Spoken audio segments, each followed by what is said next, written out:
शादी होई ते मन अभी झगड़ा होते भका भक मार पीट होते हमन कई जगह जाथन ते पूछते है नी कहीं जानता का बाबा जब ले छोकरी आए 2 दिन जान 4 दिन भका भक तुरा मारतेगा मैं कथो कब शादी होई से नहीं ऐसे फल दान हुआ कोरोना पहली हो रही से कोरोना लग गए ता पाछू करे हां बस ओकरे प्रकोप है हां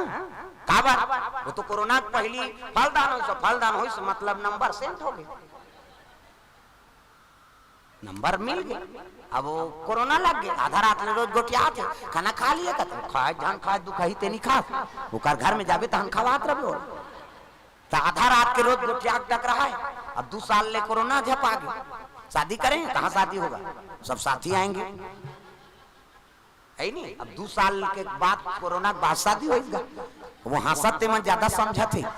प्रेम से बोल दुर्गा मैया की जय वो मैं कहा था ते कल आगे समझ जात हो तागा शादी बा कोरोना के बाद शादी होई और शादी होई ता अब भाई शादी हो गए तो काम धाम में नहीं जाइबो कमाबे तक खाबे और काम धाम में गए और काम धाम ले थक मान के खाना कैसा आराम करत तो ये छोकरी मारते आन धाम कैसे गोठी आसाई आधा रात ले गोठियाते रहेगा कैसे काम धाम करे थे चुनाव बाद कोनो प्रचार करते